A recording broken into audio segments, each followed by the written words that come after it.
hit the like button, whatever it is, because we got everything y'all need, man. Listen, and what you ain't looking for, you gonna be looking for it then. Scribe or Deebo gonna whoop your ass.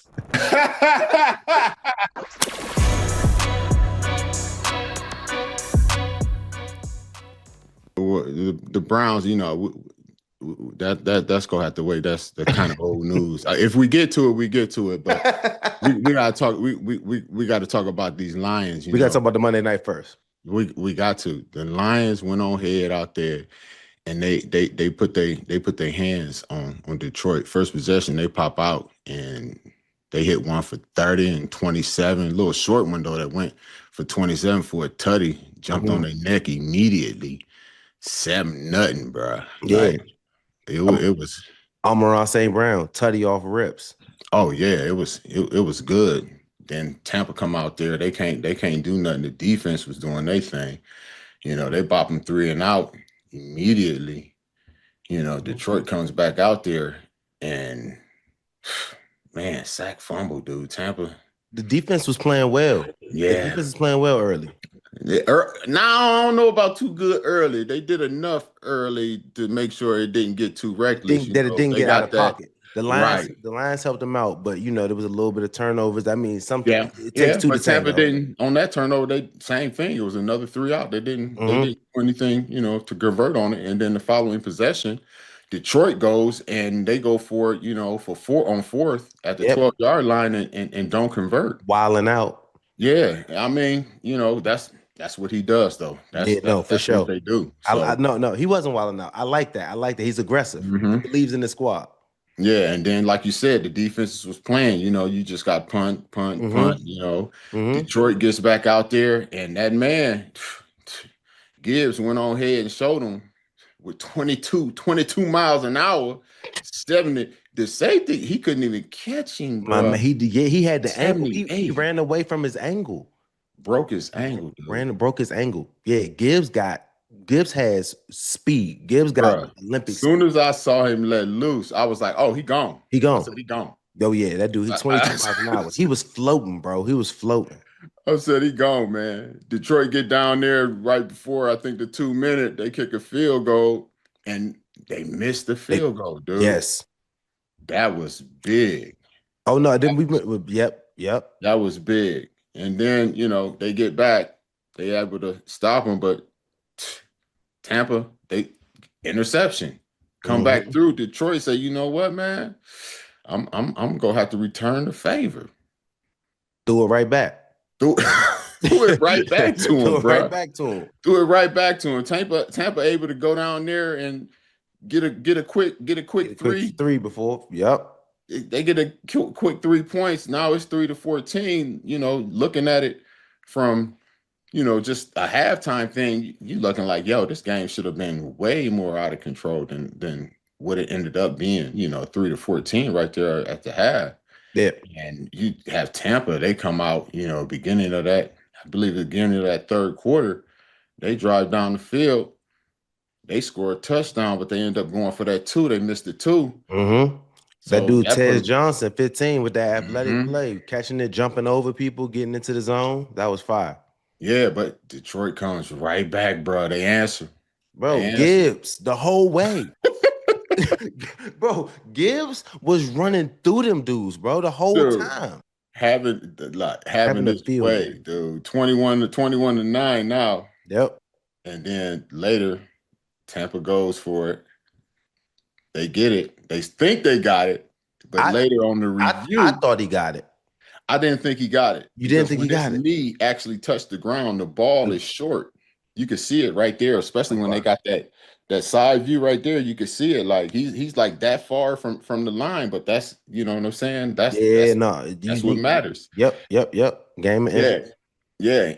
So that's short. They're able to go ahead and bank in the doink joint.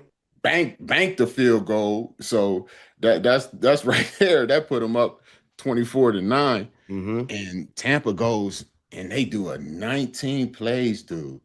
Convert 2 4th downs. Okay.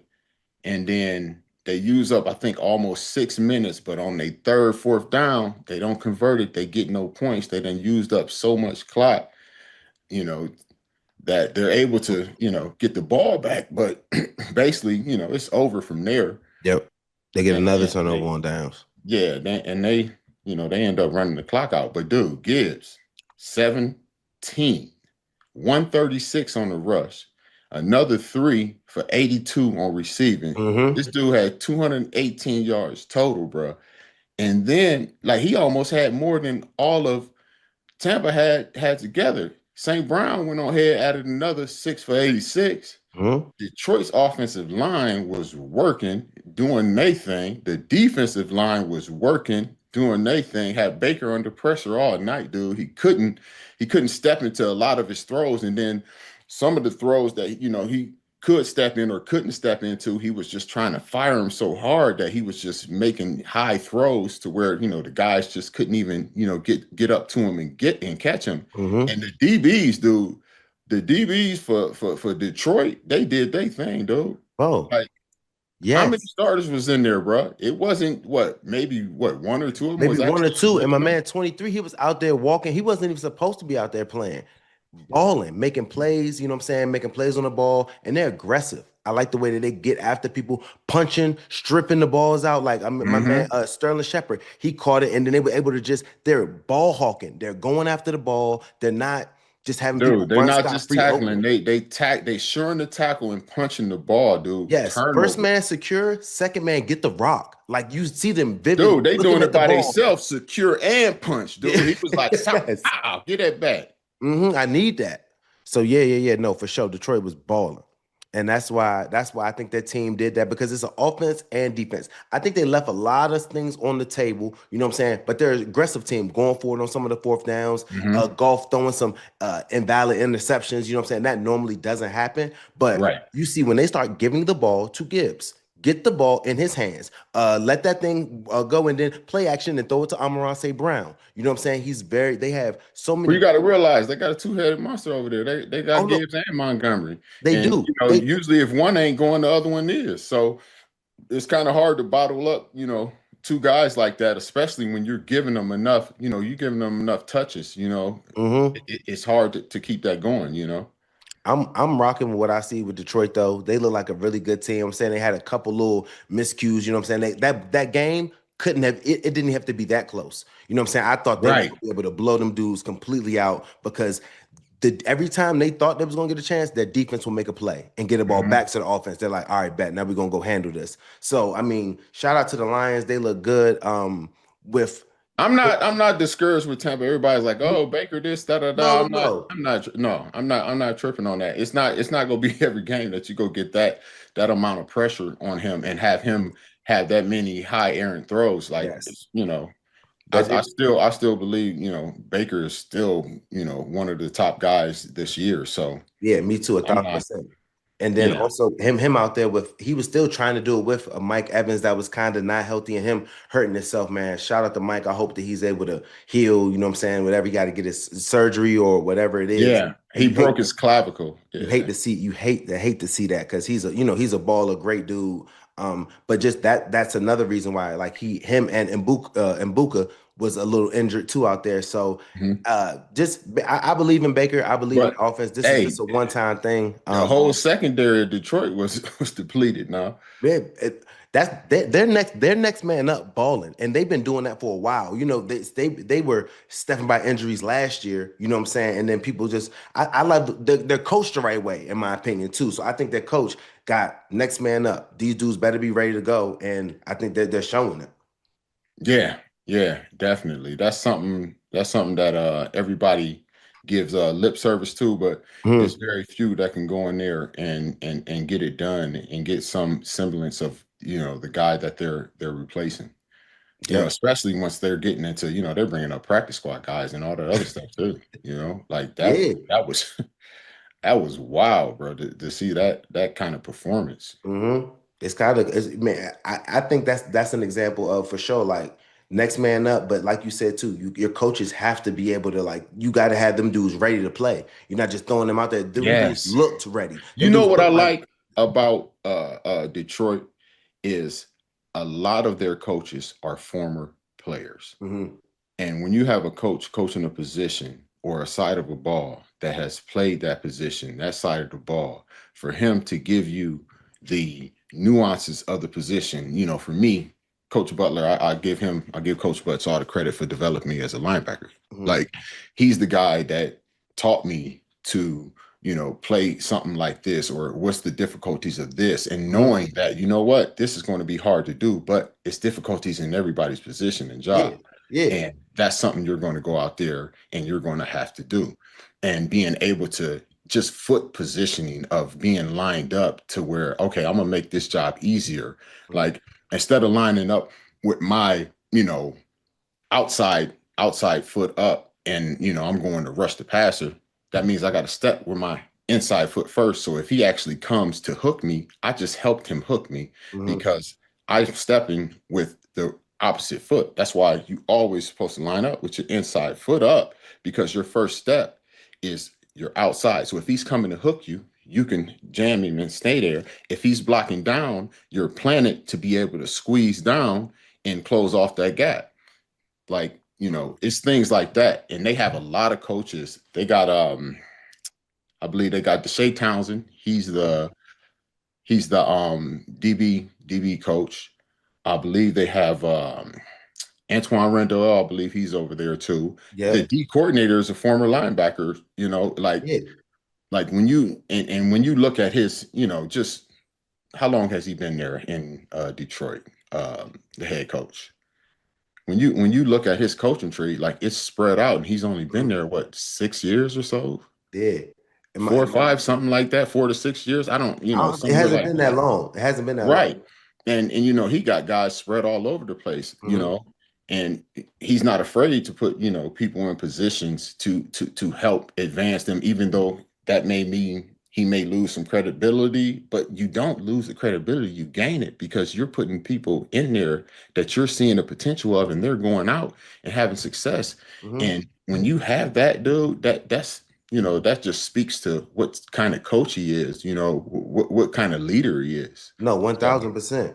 Because that it speaks volumes. Because at the end of the day, when you watch that stuff, man, and like you said, when you had a coach that played the position and can show you nuances and can buy understand, in. I'm not buying in. not and it can also tell you you can't do everything. Like I need you to handle this. So, but if this happens, that's on the defense. You gotta be able to make this play. Like Yes. not everything is your fault. You know what I'm saying? Like you can't be able to like having coaches that can understand that part is one of the biggest things. I'm like, man, I can go hard for you because you're not going to be sitting there like, no, you're supposed to do this, you're supposed to do that. Tell me exactly what I'm going to do, my alignment, my assignment. Some things I'm going to be able to take away this on this inside leverage. He does not get inside. If he runs an outside breaking route, it may be a catch and tackle. Next play, that calls on the defense. I can respect the coach so much harder that can tell me that than a man's like this. No, he doesn't catch anything. Like no out in. Like if a coach told me if you're trying to cover everything, you're covering nothing. Exactly. Oh And my that's something God. that D coordinators have to just be like, you know what? If this hits, it's on the defense. You can't try and fix every little situation, because when you Mhm. fix the one, you open up two more. Every Yep. defense has a weakness. And D Mhm. coordinators, they're like, hey, if they hit this, it's on us. We got to just rally and tackle. Yes, yeah, Cool. tackle. Let's You get go to the ahead and next do play. that. And like I said, like you look at it, I think he got 2 head coaches already in his coaching tree. You got what's his name in Chicago? What's his They got my name? man. Was it because was Aaron Glenn at Detroit? Aaron Glenn, Because also that. in New, yes. Mm-hmm. Ben Johnson in Chicago. You got Aaron Glenn that's in at the Jets. Yeah, Jets. like it's guys are going from coaching at positional coach to coordinators, being a Mm-hmm. coordinator to a head coach. Like the linebackers coach, look at him right there. He's the D coordinator. He Mm-hmm. like that.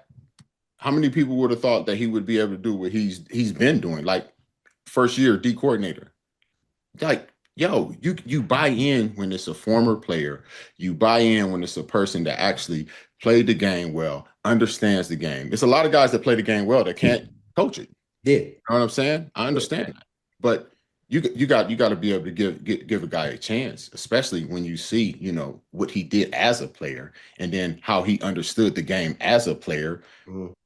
I don't, I like what they're doing in Detroit, man. Like Dan Campbell is doing something special, man. He's giving guys chances. He's not afraid to put guys in position. I think some coaches may be afraid to have, like have credit taken away from them. No, Mhm. you get credit given to you. You know what Yes. I'm saying?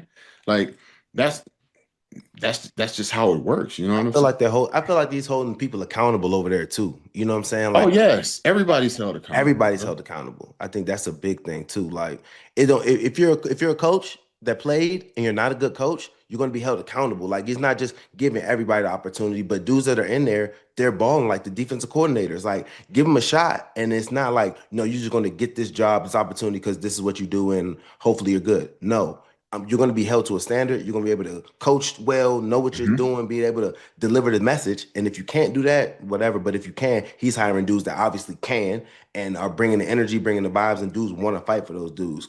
I could kind of tell like when you watch them play.